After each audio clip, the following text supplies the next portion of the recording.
Pai, nós agradecemos por esse tempo, Senhor, reunidos diante de Ti. Pai, nós consagramos a Ti tudo que falaremos aqui, que os instrumentos, as ferramentas que aprendemos aqui, Senhor, venha ser para a glória e honra do Teu nome, no nome de Jesus. Amém. Gente, eu queria, antes da gente começar, eu vou me apresentar já para vocês. Tem pessoas aí que eu não conheço, eu vou me apresentar rapidinho. E antes da gente de fazer o processo de apresentação, compartilhar o slide aqui, eu queria fazer um breve resuminho da última ministração que o apóstolo trouxe, e esse resumo também vai falar a respeito do que eu estarei ministrando hoje, porque que eu estou aqui, tá? Quando o apóstolo ministrou, da última vez, e até a respeito do GED, né, que ele trouxe essa semana, foi falado a respeito das questões emocionais, né, da rebelião, e hoje ele falou com muita propriedade a respeito da rebelião, no aspecto da liderança, como agir, o que é a rebelião, trouxe toda a ferramenta para que nós pudéssemos lidar com isso, né, lidar com a rebelião em si. Então, ele trouxe, eu vou fazer um resuminho breve aqui, que a rebelião é um reflexo, né, de traumas passados com as figuras de autoridade. Quando ele falou a respeito de lidar com as questões emocionais, né, a respeito da rebelião, que as emoções estão na alma e a alma precisa ser curada, e os traumas não resolvidos podem ser projetados e espelhados em líderes, ativando gatilhos de rejeição. Um outro aspecto que ele trouxe também foi refletir sobre a própria história, né, do liderado ou do líder ao qual a gente está relacionando ali, relação com pai, com mãe, com professores, né, com líderes anteriores. Ele trouxe também que o perdão é essencial para a cura, né? A gente não perdoa, não se perdoa quem merece, perdoa-se porque nós precisamos, né, quem precisa da graça, como nós também recebemos. Foi muito interessante quando ele trouxe sobre isso. Trouxe também a respeito de nós sermos acessíveis e misericordiosos, não reforçar a rebelião, mesmo que concorde com a dor da pessoa, mostrar amor e misericórdia, direcionar na reconciliação e no perdão. E ele trouxe também, um dos últimos pontos que ele trouxe na última aula, foi acompanhar ao invés de castigar. E o que o apóstolo conversou comigo para estar falando um pouco mais hoje, para a gente poder entender, quando ele trouxe a respeito dos traumas não resolvidos, né? Quando a gente vai lidar com o liderado ou com uma liderança, que pode ser para os dois lados, os traumas não resolvidos, eles podem ser espelhados, né, em líderes, os líderes atuais, ativando gatilhos de rejeição. Ele falou um pouquinho sobre isso, né? Quando nós vamos lidar com pessoas, com liderados que estão no comportamento de rebelião, para que a gente venha ter um olhar para ver se esse liderado, e depois eu vou falar um pouquinho sobre liderança também, ele não está tendo ali um comportamento de espelhamento. Todo mundo lembra dessa última aula? Ficou claro aí, nesse breve resumo? Tudo bem, gente? Então, o que eu vou estar falando hoje? Eu vou estar trazendo ferramentas e vou estar falando e explicando um pouco mais como que nós vamos lidar e o que está acontecendo quando nós estamos numa relação, num relacionamento de líder e liderança, que a pessoa ela tem dificuldade de lidar com a liderança, de lidar com esse relacionamento, e a pessoa está tendo ali um comportamento de rebelião. Né? Como ele trouxe na aula passada, a rebelião tem a ver com a carnalidade, tem a ver com o comportamento infantilizado, e aí eu vou explicar um pouquinho mais hoje, né? Onde que eu estou entrando? Hoje eu vou estar falando sobre traumas, falando sobre os assuntos que não foram resolvidos, a gente vai estar falando aqui também sobre a questão do espelhamento, que foi isso que ele trouxe na aula passada, e ele pediu que eu viesse estar falando sobre esse tópico em específico, ok? Então, eu vou estar tratando das questões emocionais, das questões da alma, ok?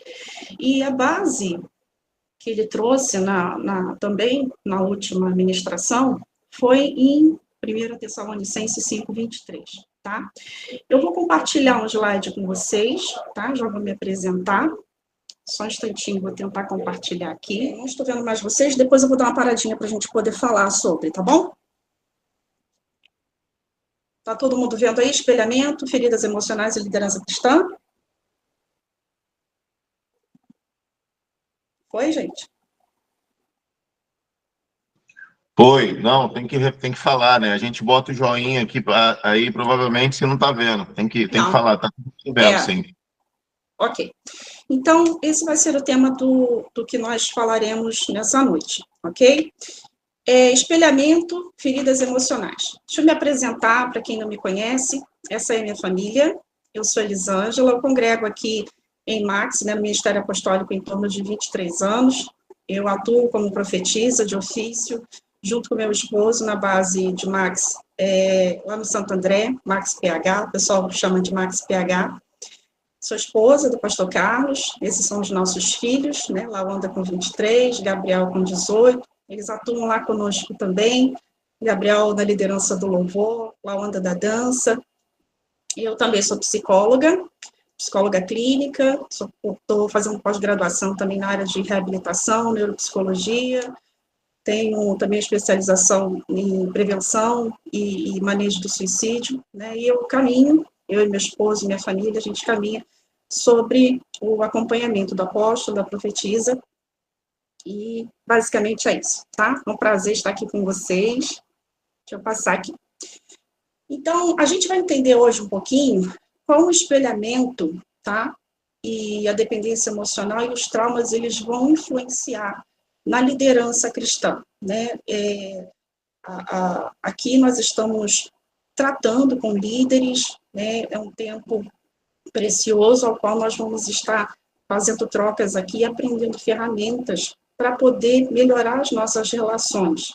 Por que que é difícil e às vezes complicado a gente lidar com pessoas, às vezes com esse comportamento de rebelião, e às vezes a gente olha, a gente fala assim, poxa, a pessoa é muito difícil, essa pessoa é muito complicada de lidar e tem dificuldade deixa eu usar a palavra que a gente fala muito, tem dificuldade de submeter uma liderança. Então, a gente vai entender um pouquinho hoje o que está acontecendo por dentro, tá? É muito importante que a gente venha entender isso, porque o apóstolo trouxe na aula que a gente precisa aprender a lidar com essas pessoas, né, lidar com essas situações, e até a gente vai acabar se entendendo também e se vendo, às vezes, nesses comportamentos também, tá? Para a gente começar, o que é espelhamento, tá? O espelhamento é como nós nos vemos no outro, ok? Na psicologia, esse autor, ele fala que é como nós nos vemos nos outros. Por exemplo, os pais, líderes e figuras de autoridade, tá? O espelhamento é essencial para a formação do self saudável, né, da saúde emocional de cada um. E quando esse espelhamento ele começa a se tornar falho, né, quando vem de uma disfuncionalidade a nível familiar, ou em alguma situação durante a caminhada na escola, no trabalho, isso vai gerar distorções de identidade, tá? E vai também gerar uma carência afetiva, né? E aí eu achei importante colocar aqui qual é o nosso modelo ideal, né? Lá em 1 Coríntios 11:1 fala a respeito disso. Sede meus imitadores, como sou de Cristo.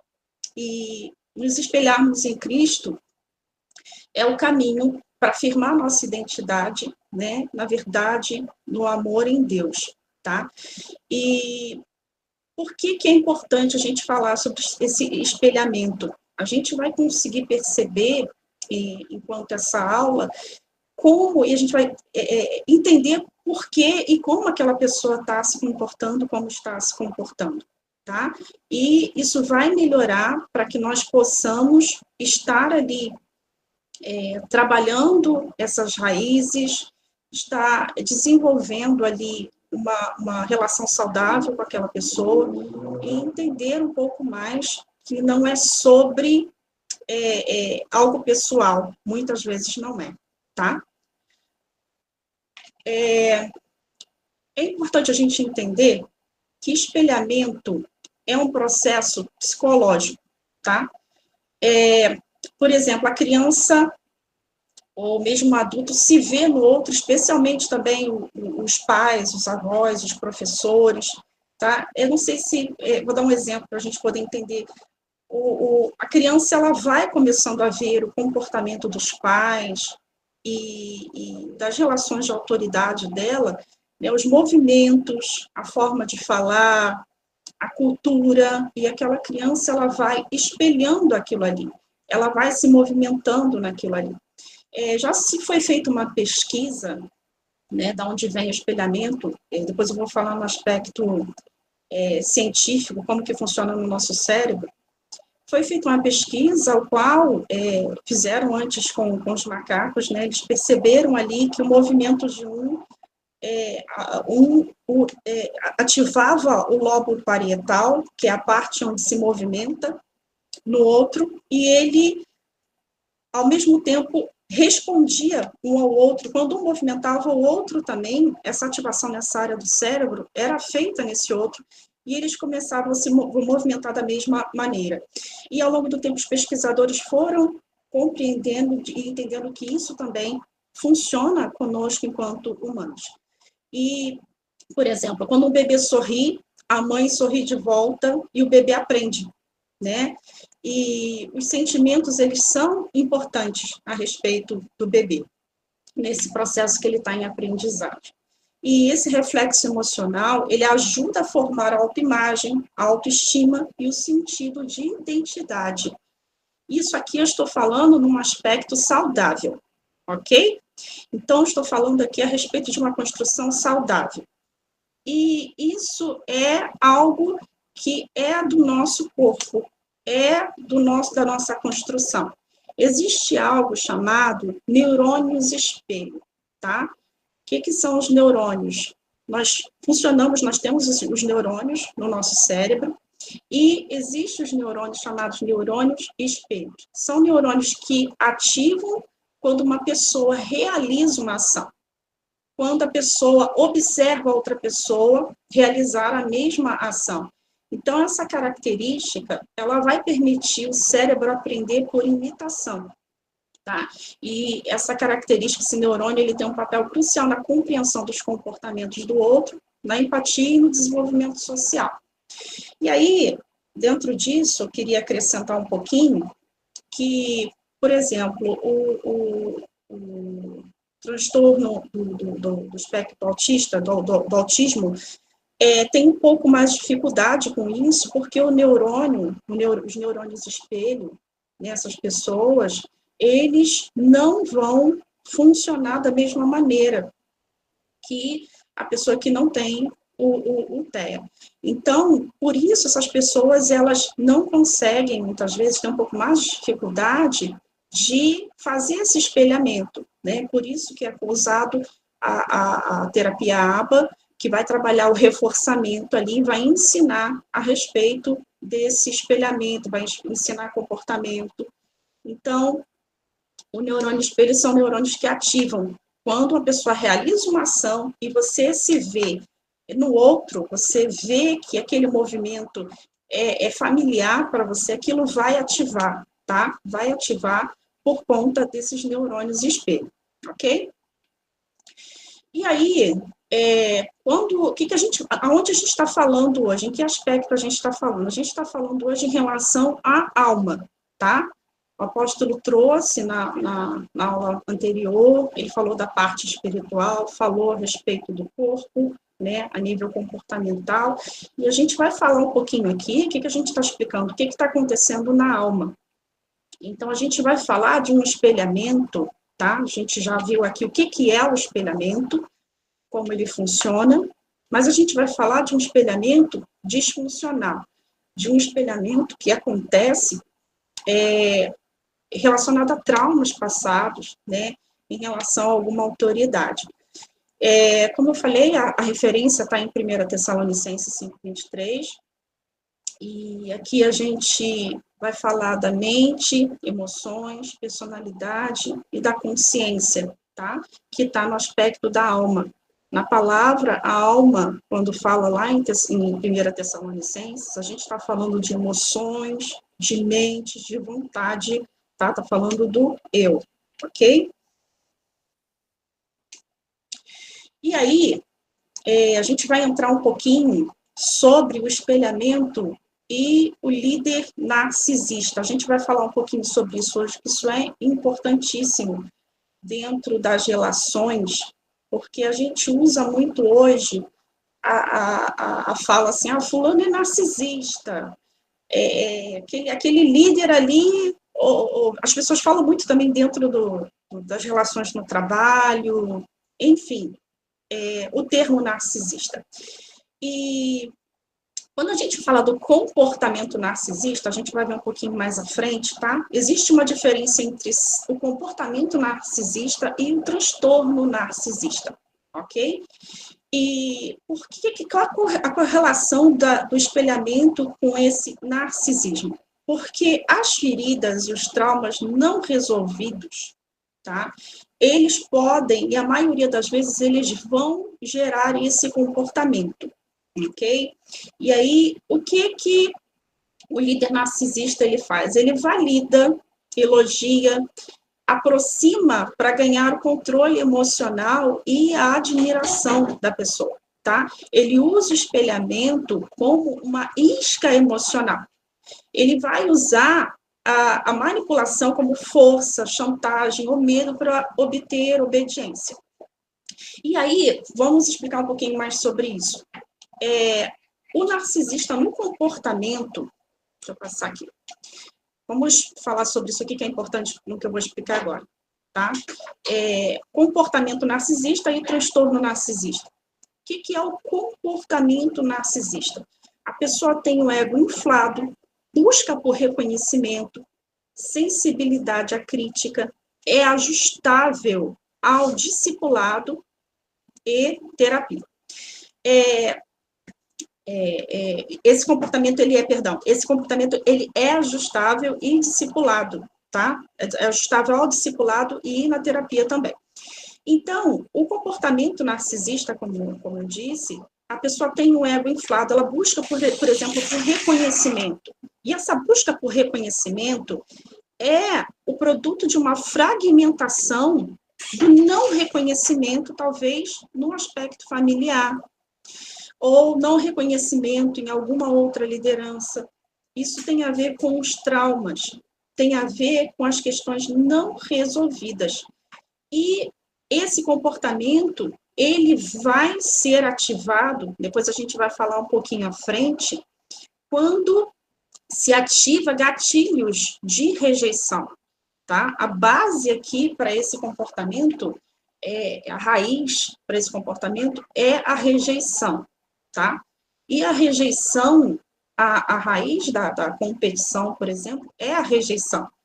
E o comportamento narcisista vai estar movendo dessa maneira, tá? E muitas vezes é inconsciente.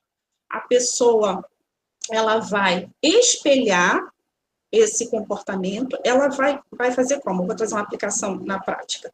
A pessoa com comportamento narcisista, ela vai buscar ver o que o outro gosta, ver o que o outro concorda, a outra pessoa gosta, sei lá, de fazer um bolo de laranja, e a pessoa, vou fazer também. Tudo que a outra pessoa gosta, vai estar fazendo ali para trazer um reforçamento. E aí, quando esse reforçamento ele é consolidado, quando a outra pessoa começa a entrar numa dependência emocional desse líder e vice-versa, o que vai acontecer? Ali começa a haver a manipulação. E a manipulação, esse líder que está fragmentado, que está nesse comportamento, vai começar ali a desenvolver uma liderança doentia, tá? E, como eu disse, muitas vezes isso é inconsciente. E depois a gente vai falar sobre fazer isso de uma maneira voluntária e também fazer isso de uma maneira involuntária, porque existe, sim, pessoas que vão fazer isso, ela tem a consciência e vai fazer de uma maneira voluntária, infelizmente, tá? E aí, é interessante a gente entender também, como eu disse, a gente entender a diferença de um para o outro, né? Existe o comportamento narcisista e, como eu disse, existe o transtorno. Quando a gente fala do transtorno, e aqui eu quero abrir um parêntese, né? A gente passou por uma situação agora que ficou muito conhecida, a situação daquela criança de 14 anos, né, que foi muito falada. Houve pessoas que estavam falando, fulano é um narcisista, estavam chamando aquela criança de narcisista, e outros adjetivos também, e a gente precisa entender um pouco sobre isso, né? Eu até fiz um post nesse tempo, precisei me colocar, né, até em relação à profissão também, e no que eu acredito, e o que é correto. A gente precisa pensar que é uma criança, e também que a personalidade dele ainda não havia fechado, não se pode chamar uma criança de narcisista. E aí, a idade mínima para um diagnóstico de uma personalidade narcisista é 18 anos, tá? Por quê? Porque a personalidade, tá, não fechou, não se cumpriu, não concluiu ainda. Quando eu falo de personalidade, eu estou falando ali também do fechamento, da construção, por exemplo, do desenvolvimento de uma área do nosso cérebro que é chamada córtex pré-frontal. É a área de tomada de decisões, é a área de escolhas, e isso não foi fechado ainda. E a idade mínima, né, isso vai sendo fechado até 21 anos e, em alguns casos, até os 25 anos. Então, a idade mínima para se construir e para se diagnosticar, dar um laudo de um transtorno narcisista a partir dos 18 anos, tá? E para ter um diagnóstico disso, precisa ter pelo menos 9 critérios dentro do DSM, tá? Que é o Manual de Transtornos que a gente usa na psicologia. E eu botei um exemplo aí de algumas dessas características, tá? Dos critérios, que é a mania de grandiosidade, necessidade de admiração, falta de empatia, inveja, arrogância, entre outros, tá? E dentro disso também, dentro de uma análise clínica, a pessoa precisa estar passando por algum prejuízo ali específico, tem as questões de usar os instrumentos também, escalas, testes, se for necessário. Então, eu estou trazendo isso para a gente entender um pouquinho a diferença de um enquanto o outro, tá? E aí eu vou voltar aqui, falar um pouco mais. O primeiro slide. Assim, isso não volta. Não.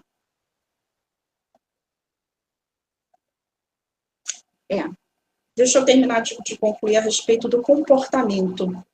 Né? Quando nós falamos do comportamento do líder narcisista, né, com comportamento narcisista, ele tem muito a ver com as feridas, os traumas não resolvidos, tá? Como eu falei, tem a ver com a disfunção familiar. Quando a gente fala do espelhamento, é um termo também usado na psicologia sistêmica, é um termo usado também na psicanálise, tá? Eu estou explicando aqui para a gente um pouquinho na parte neurocientífica, como que funciona o nosso cérebro. Nós temos o neurônio espelho, tá? E aí, da mesma forma que a criança, e nós somos construídos, né, nós vamos refletir o comportamento numa família saudável, isso também vai ser refletido quando se há traumas, disfunções, isso vai ser refletido. E aí, é importante a gente entender isso, porque nós vamos perceber o porquê de alguns comportamentos que às vezes a gente olha e fala assim, meu Deus, como é que pode isso? A gente vai entender um pouquinho o porquê que está acontecendo, ok? E aí, esse espelhamento em líderes que têm comportamento narcisista é consciente ou inconsciente? Como eu trouxe para vocês. Na maioria dos casos, isso é inconsciente, tá? Eles tendem a usar esse espelhamento sem perceber né, como uma forma de atrair, controlar ou manipular as pessoas ao seu derredor. Porque ele reflete a sua própria história, a relação com o pai, com a mãe, com os professores, com os líderes anteriores. Tá? Essa pessoa vai fazer esse espelhamento, ela vai fazer essa avaliação e vai se sentir mais à vontade, assim, é a forma com que ela consegue ali se relacionar, ok? E aí, o que vai produzir nessa relação de espelhamento, né, quando há esse comportamento narcisista, esse comportamento tudo precisa ser feito conforme a minha maneira, como eu penso, o que aconteceu comigo, baseado nas faltas, nas percas, tá? Vai acontecer ali a dependência emocional. E aí, o que é a dependência emocional? É um estado em que a pessoa ela sente que não consegue viver sem outro, né? Decidir ou ser feliz sem outra pessoa, tá? E na maioria das vezes isso acontece também com parceiro, ou então, no nosso caso aqui, no nosso contexto, a gente está falando da relação líder e liderado, e acontece essa dependência emocional. A pessoa não consegue viver sem a outra, tá? Não faço nada sem o outro, e aquela relação começa a ficar doentia, tá? O que essa dependência emocional, ela está ligada ao quê? Ela está ligada à baixa estima, tá? A baixa autoestima. E quando a gente fala da baixa autoestima, é muito interessante a gente pensar sobre a questão da identidade, tá? A pessoa, ela vai tendo uma dependência emocional tão forte, tão grande, que ela vai perdendo a identidade. Ela vai perdendo a sua própria identidade e ela não consegue perceber mais o que ela gosta, o que não gosta, ela vive em função do outro, tá? E isso está relacionado a um dos aspectos da baixa autoestima. O medo da rejeição, né, de não ser aceito pelas pessoas, a necessidade constante de aprovação, tá? E isso pode causar relacionamentos tóxicos, né? A gente usa muito esse termo hoje, tóxico, de ansiedade, ciúme excessivo, tá? Submissão, entre outros comportamentos disfuncionais, tá? E aí, o sintoma disso, da dependência emocional, medo do abandono, a submissão extrema, necessidade constante de aprovação e, principalmente, a dificuldade de dizer não, tá? Isso aqui é um breve resumo, porque a dependência emocional, se for falar só sobre ela, que ela tem várias ramificações, tem vários outros caminhos para se falar, mas essa relação, quando ela não ela é exposta, quando não é tratada, isso vai ficar uma relação realmente doentia, tá? E a pessoa fica ali paralisada, tá? E aí eu trouxe também, que é conveniente, interessante falarmos sobre isso aqui, que a gente não vê esse termo dependência emocional na palavra, mas ela orienta a gente sobre, né, a gente pode ver um exemplo disso lá em Jeremias 17:5 e Êxodo 23. Depois você pode anotar a referência e dar uma olhada aí, tá? Quando alguém coloca a outra pessoa no lugar do Senhor, né, esperando dela segurança e valor que só Deus pode dar, ok? Então, a gente vê essa referência aí. A palavra também fala sobre os relacionamentos desequilibrados, que a referência está lá em Gálatas 1:10, tá? E Colossenses 3:23. Deus nos chama para amar, mas sem nos tornarmos escravos emocionais de ninguém, ok? E é interessante, eu posso também falar aqui, citar sobre 1 Coríntios, capítulo 13, fala do amor de Deus. O amor de Deus, ele é muito interessante que ele fala sobre isso, né? Não se porta consigo próprio, não é ciumento. A gente pode perceber que é diferente, né? É contrário ao que nós estamos falando aqui a respeito da dependência emocional, do espelhamento narcisista, do comportamento narcisista. Então, é totalmente o contrário. tá? E o outro aspecto que a Bíblia fala a respeito da dependência emocional, que a verdadeira identidade e valor vem de Deus e não das outras pessoas, né? E a gente tem a referência aí no Salmo 139, 14, em Efésios 2, 10 também, ok? Gente, me dá um retorno aí, tá muito rápido, tá claro, tá dando para entender? Eu, particularmente, é pessoal, tá? São termos que eu ouço bem, compreendo, mas na prática, para mim, eu tenho um pouco de dificuldade na prática, de identificar. Foi até interessante a senhora colocar o exemplo desse jovenzinho, né? Porque realmente o rótulo que colocaram sobre ele foi essa personalidade mesmo, de narcisista. Mas aí a luz técnica, com o conhecimento que a senhora tem, esclareceu, ficou legal. Está conseguindo entender?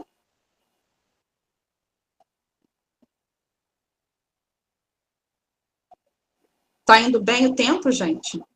Tá indo bem, professor. Tá? Vamos lá, vou continuar então, tá? Então, a gente vai falar um pouquinho aqui o que acontece no trauma, tá? Trauma e o espelhamento. E aí a gente falou no começo que esse espelhamento, ele acontece, né, devido a questões traumáticas que aquela pessoa viveu em relação aos pais, à figura de autoridade, e aí a gente precisa entender um pouquinho o que acontece aí no trauma. O trauma, gente, o que é o trauma na psicologia? É a resposta emocional intensa a uma experiência que ultrapassa a capacidade do indivíduo de lidar. Fica registrado no corpo e nas emoções, ok? O trauma, o que acontece? A pessoa tem uma emoção muito intensa, tá? Acontece algo que a emoção é muito intensa. Existe uma área no nosso cérebro chamada amígdala cerebral, que é responsável pelas nossas emoções. E quando a pessoa tem algum trauma muito forte, muito intenso, essa área vai ficar como se fosse em modo execução. Aquilo vai ficar gravado, o cérebro vai entender que a pessoa precisa se proteger ali, que ela precisa ficar com aquilo ali guardado. Toda vez que a pessoa entra em contato com alguma coisa que lembre esse trauma, pode ser cheiro, lugar, cor, depende da situação de cada um, tá? A pessoa ela vai lembrar daquilo ali, ela vai reviver aquilo ali, e esse sintoma, tá? Essa emoção vai se transformar em um comportamento. Por exemplo, vamos lá, sintomas do trauma, tá? Traumas emocionais. Medo, raiva, tristeza profunda, tá? E aí, sintoma cognitivo. Quando a gente fala cognitivo, a gente está falando do pensamento, do comportamento. Pensamentos negativos, confusão ou culpa. Sintoma físico, insônia, dores, tensão muscular. E aí o comportamento, isolamento, hipervigilância, reações desproporcionais, como, o que são essas reações? Como nós estamos falando aqui, a pessoa vai espelhar, ela vai se ver no outro, ela vai ver aquela situação no outro, e ela vai ter um comportamento, ela vai projetar um comportamento. Deixa eu aplicar isso um pouco mais claro. Por exemplo, o que são as emoções? Nós precisamos das emoções para a gente viver, tá? As emoções, elas são uma reação natural involuntária do nosso corpo, né? Por exemplo, a raiva. Por exemplo, o leão precisa da raiva para poder caçar. A raiva é necessária. A gente precisa da raiva para poder agir, para poder ir trabalhar. A gente usa muito aquele termo, vou para a academia na força do ódio. É basicamente isso, né? A gente não vai lá com toda aquela vontade, com alegria, né? Tem gente que já está na fase lá da dopamina, das coisas boas, a pessoa vai. Mas no começo não é assim. A raiva, ela é necessária, tá? Para a nossa vida. Por exemplo, a tristeza. A tristeza é necessária para que a gente venha refletir, né, quando a gente se sente triste, ela nos faz refletir. A alegria, ela serve para reforçamento positivo. A gente quer reviver aquela situação. E por aí vai. O que acontece com o trauma? O trauma, ele vai fazer com que o pensamento dessa emoção fique congelado. Então, o congelamento, na maioria das vezes, o trauma, a gente vai sentir o quê? Medo. Medo. Então, esse medo, essa raiva, vai ficar, essa tristeza, vai ficar ali congelado, vai ficar ali paralisado.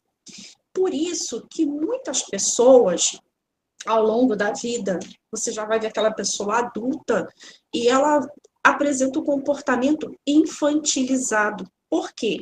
Se aquela pessoa, aquele trauma ocorreu, a pessoa tinha lá, sei lá, 12 anos, aquela pessoa ela vai ter o mesmo comportamento dos 12 anos, porque aquela área fica congelada, aquela área vai ficar paralisada.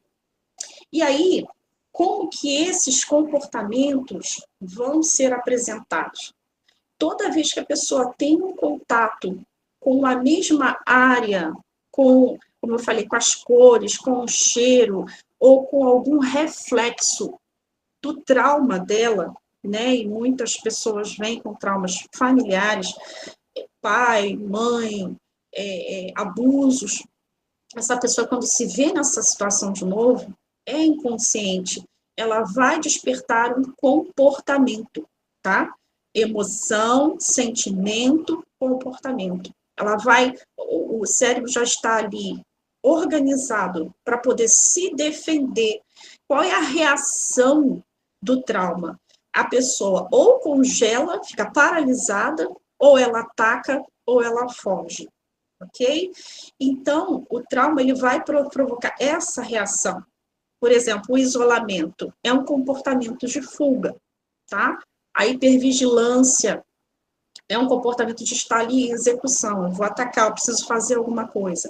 Então, essas reações, elas vão ao longo do tempo causando prejuízos na vida daquele líder, prejuízos em áreas específicas, tá?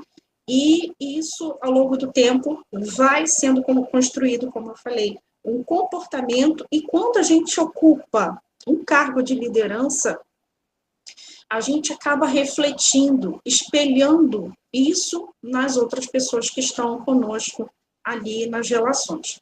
A gente vai começar a transferir isso. Um livro muito interessante, que eu posso deixar aqui como exemplo para os irmãos verem, que fala muito sobre isso, né, sobre uma liderança traumática, e como que a gente expressa isso, é o Obreiro Aprovado. O Obreiro Aprovado fala sobre essas raízes de tristeza, de mágoa, de rancor.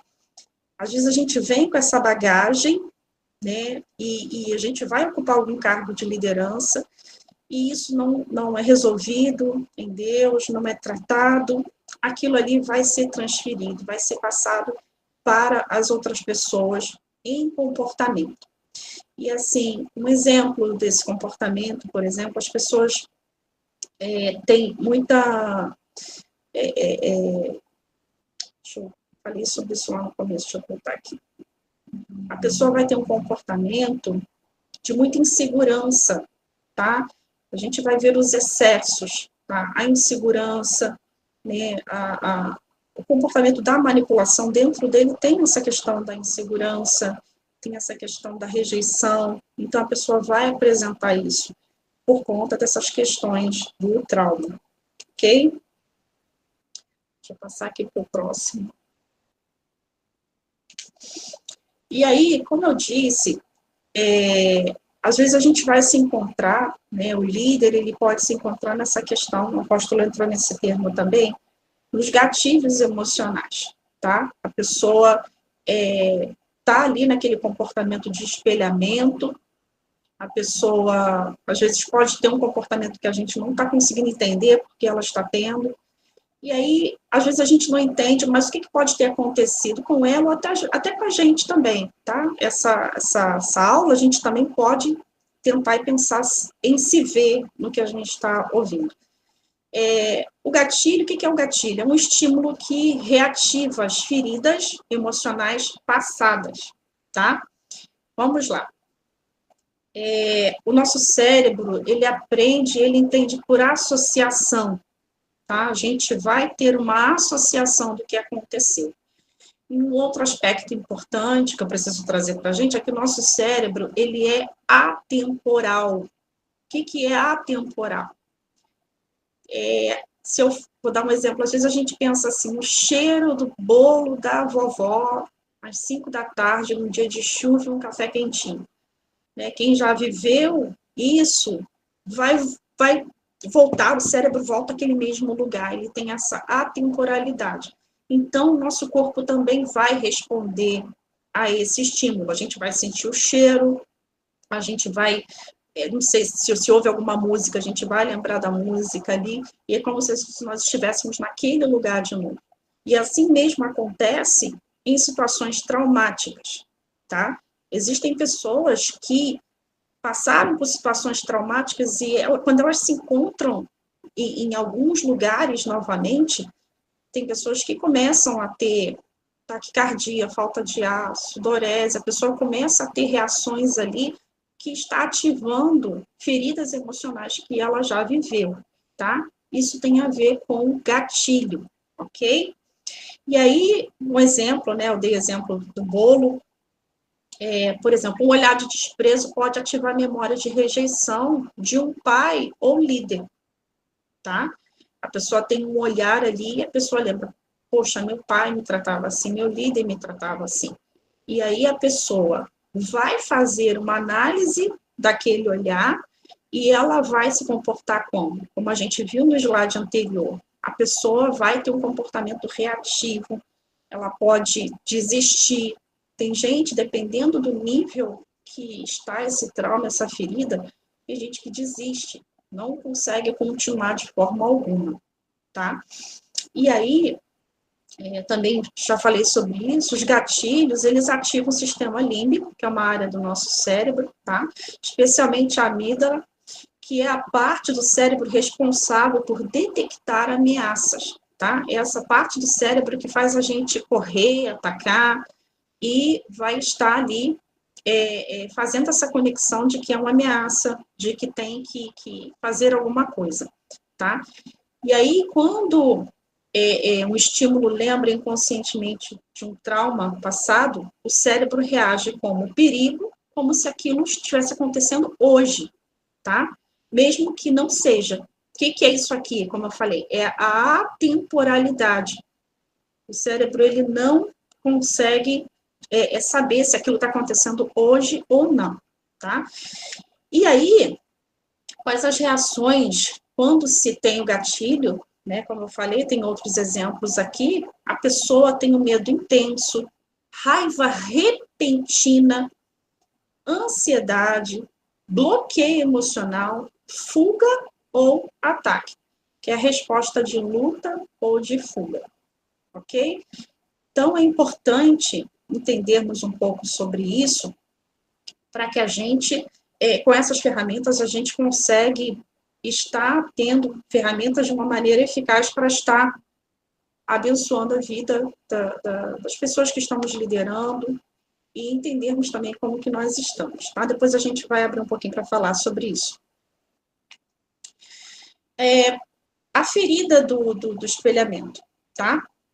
É a dor emocional, que foi causada por rejeição, por humilhação, ou abandono de quem deveria ser referência, tá? E aí as consequências disso: carência afetiva, distorção da identidade, tá? E a dificuldade de perceber o Senhor como Pai. A pessoa tem essa dificuldade ali, tá? Já são 8h53, eu vou abrir um pouquinho agora, vou tirar aqui um pouquinho do slide, para ter um tempinho aí para poder tomar uma água, não ficar um negócio com muita informação e a gente não conseguir entender. Vamos voltar, gente? Volta um pouquinho para a gente terminar aqui, tá?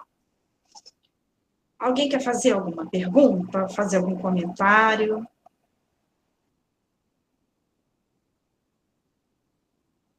Ninguém quer falar?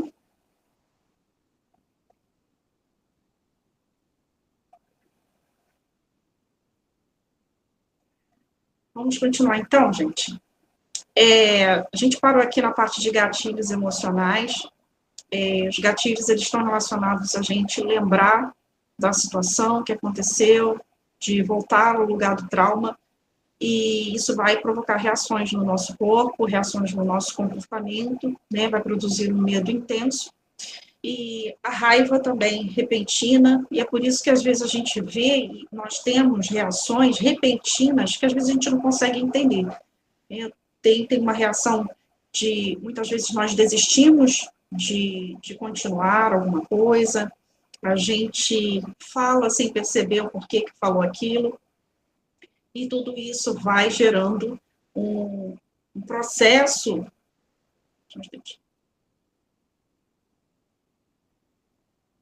Isso vai gerando um desequilíbrio, né, nas relações e na liderança também, tá?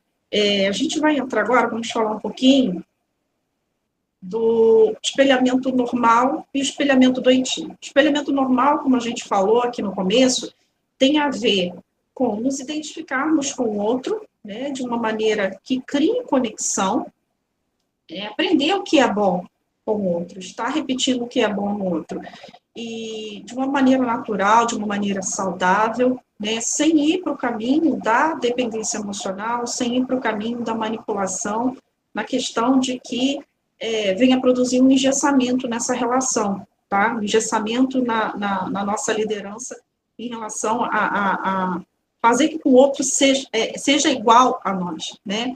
Muitas vezes a gente acaba entrando nisso muito sutil, de olhar para o outro e falar assim, olha, tem que ser igual a mim, é meu discípulo, e funcionar ali de uma maneira que não é natural, tá? E o espelhamento normal, ele vai fortalecer um ao outro, ele vai criar vínculo, tá? Ele vai produzir ali um discipulado saudável, tá? De estar ativando no outro líder o que ele tem em Deus, né? O que ele tem de bom ali, e ativar nele que talvez ele não esteja enxergando, ok? Eu gosto muito de citar, como exemplo, né, a questão da liderança de Jesus. Ela é até citada naquele livro, O Monge Executivo, fala de uma relação de liderança não por manipulação, mas por influência. Jesus era uma influência, né? Aquele livro fala de uma liderança que não é uma liderança manipuladora, mas uma liderança por influência, uma liderança que a raiz dela é o servir, uma liderança servidora. Quando a gente fala de uma liderança servidora, uma liderança saudável, essa liderança, ela não manipula, ela não busca o controle, mas ela busca ativar o outro no que ele é em Cristo, para que ele venha estar avançando, para que ele venha estar amadurecendo ali, né, ajudando o outro a caminhar. E o que é o espelhamento ruim, o espelhamento doentio? Ele vai manipular, como nós falamos, ele vai controlar, tá? E ele pode ser consciente e também pode ser inconsciente, tá? E o efeito do relacionamento, do espelhamento doentio, ele vai gerar dependência, vai gerar confusão, vai gerar abuso emocional, tá? E isso vai gerar ramificações, isso vai à frente. Tá? Então, é muito importante a gente entender um pouco sobre isso para aprofundar, né, as nossas relações enquanto liderança de uma maneira saudável. Qual o caminho, né, da restauração das feridas do trauma do espelhamento, né, desses traumas? Quando a gente percebe isso nas relações de liderança. E aí a gente não pode sair daqui hoje falando assim, tudo é trauma, tudo é não sei o quê. Como é que a gente vai conseguir verificar isso, né? No dia a dia, as pessoas que nós lideramos na conversa, a gente vai começar a perceber os excessos, a gente começa a perceber os excessos, tá? E o apóstolo trouxe um pouquinho bem claro na aula passada, ele falou sobre isso. é buscar como que foi ali, como que é a referência de autoridade naquela pessoa, né? No processo de discipulado, quando for está acontecendo ali o discipulado individual, né? Pessoa a pessoa, trabalhar isso. Fala um pouquinho para mim, como que você enxerga o seu pai, a sua mãe, você pode falar um pouco sobre isso, de uma maneira aberta ali, se a pessoa estiver aberta para isso também, e ouvir um pouco da história dela, tá? Para que a gente possa ir entendendo essa construção.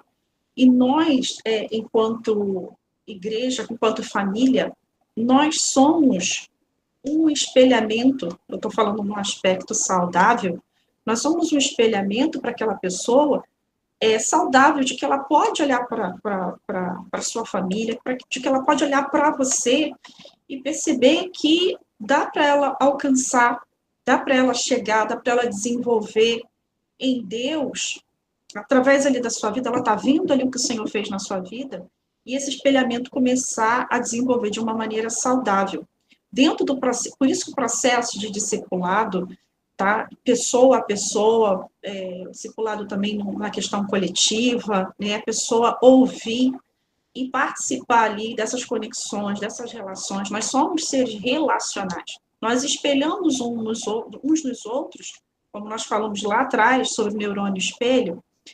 Deixa eu abrir um parênteses, gente. Não precisa ficar desesperado se estiver anotando aí. Eu vou mandar um resuminho para vocês depois, tá? Vou deixar pronto, vou deixar com o apóstolo para compartilhar aí com vocês depois isso aí. Então, nós somos seres relacionais, nós precisamos dessa conexão, de estarmos uns com os outros. E quando nós nos isolamos por conta da rejeição, né, por conta das dores, dos traumas, isso vai se tornando uma ferida maior ainda, porque isso vai gerando outros processos, outros comportamentos. E aí é por isso que, às vezes, a gente se depara com pessoas que falam assim, de uma hora para outra, não quero mais, vou embora, desistir. Isso não é um negócio que aconteceu, amanhã levantei e estou desistindo. Não, isso daí está acontecendo já há algum tempo, porque aquilo ali não foi resolvido, não foi tratado. A gente pode usar como referência Cantares capítulo 2 ou 3. Cantares fala a respeito da apanhai-me as raposas e as raposinhas que destroem a vinha. O que está falando ali? De um solo minado. As raposinhas, elas faziam túneis embaixo dos vinhedos, e aquele solo ficava minado, e de repente aquele vinhedo podia morrer.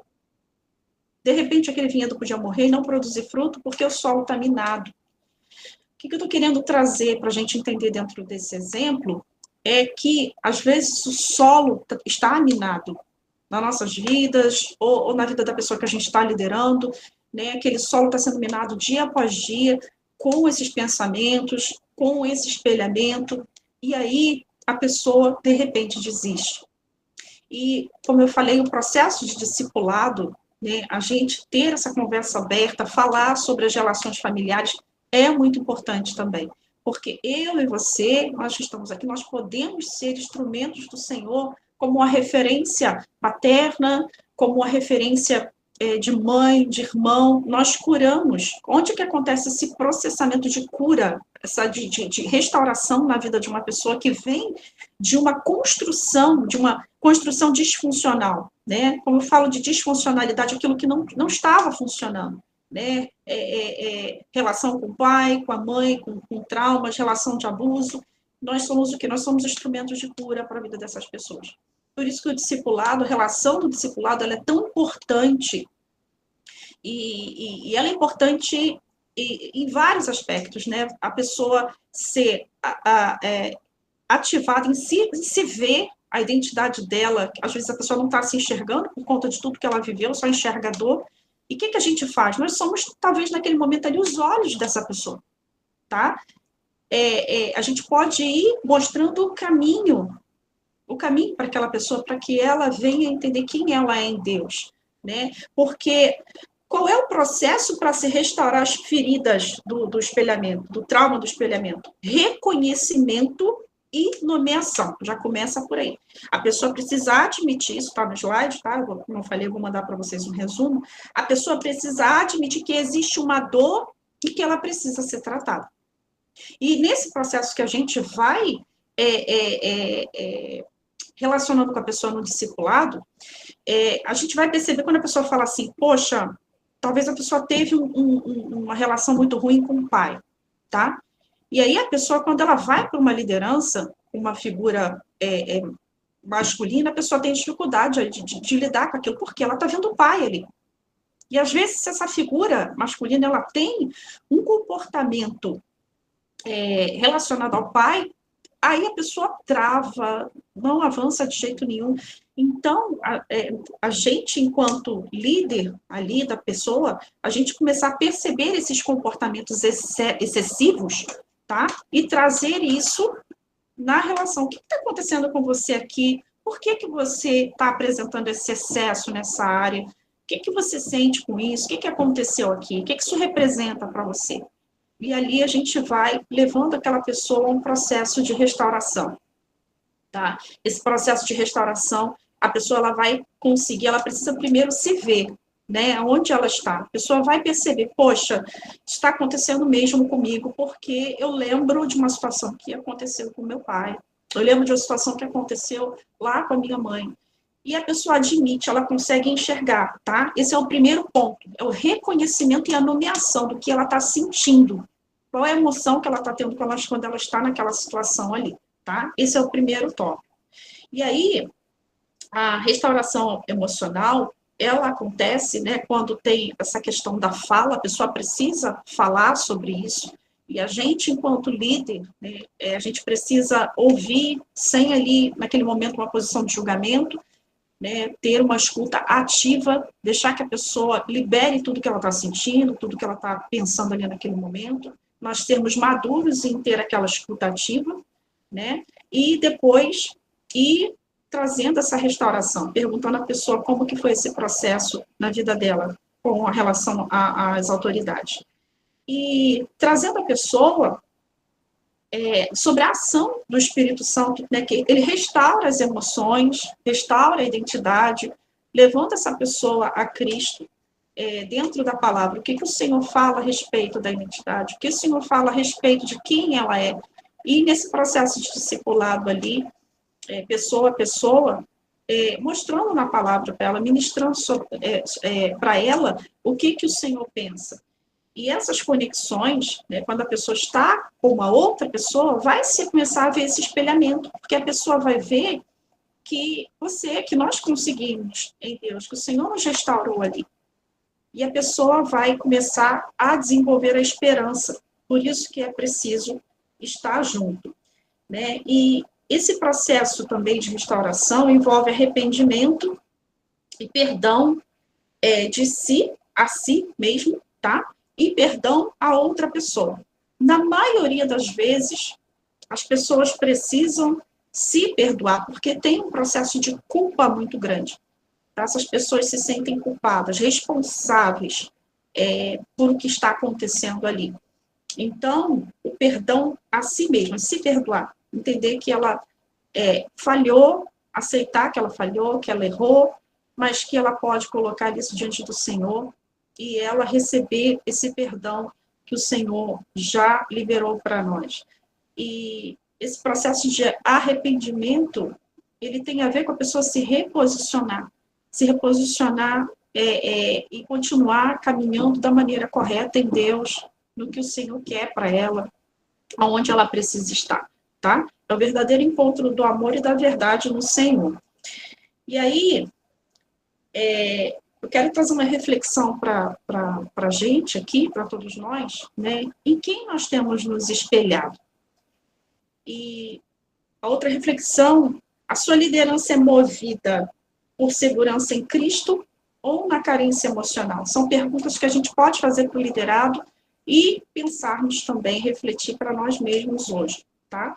E aí, nós temos curado as nossas feridas ou projetado ela nos outros, ok? Porque, como eu disse, no livro do Obreiro Aprovado, ele fala muito sobre essa projeção, sobre esse espelhamento das dores no outro, sobre esse espelhamento da rejeição no outro, tá? E a palavra, eu separei aqui, muito interessante, que tem a ver com isso, 2 Coríntios, capítulo 3, verso 18, olha o que diz: com o rosto descoberto, refletimos como espelho a glória do Senhor. Com o rosto descoberto, refletimos como espelho a glória do Senhor. O verdadeiro espelhamento, o espelhamento saudável, ele nos transforma líder à imagem de Cristo. Esse é o caminho para o espelhamento saudável. Com o rosto descoberto, refletimos o espelho, a glória do Senhor. É muito importante que haja essa transparência, né, nessa relação de discipulado e de um para com o outro. Né? Nós falamos como estamos nos sentindo, e o outro também. E o apóstolo trouxe muito, ele fala sobre a misericórdia, né? A gente colocar o nosso coração no coração do outro também e compartilhar isso juntos. Né? E não olhar só, por que a aula de hoje o apóstolo pediu que eu trouxesse sobre isso, para a gente entender um pouquinho mais como funciona isso por dentro. Nós somos seres relacionais e os traumas, eles produzem comportamentos terríveis em nós. Mas nós temos, né, esse caminho, nós temos o caminho de buscar o Senhor, nós temos o caminho da fala, de tomar posse daquilo que o Senhor fez por nós e sermos instrumento na vida das pessoas. Né? Essa aula, essa ministração aqui, não é só em relação ao outro, como o outro está funcionando, mas que a gente venha refletir para nós mesmos, ok? E é isso, gente. Até aqui.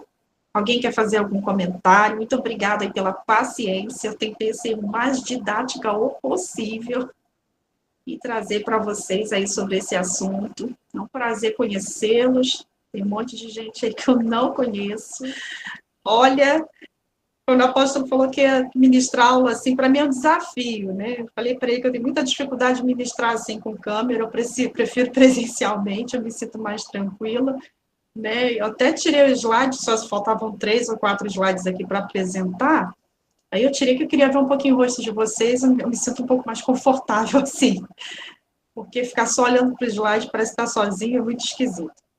Alguém quer fazer alguma pergunta, gente? Pode ficar à vontade aí. Algum comentário, mais alguém?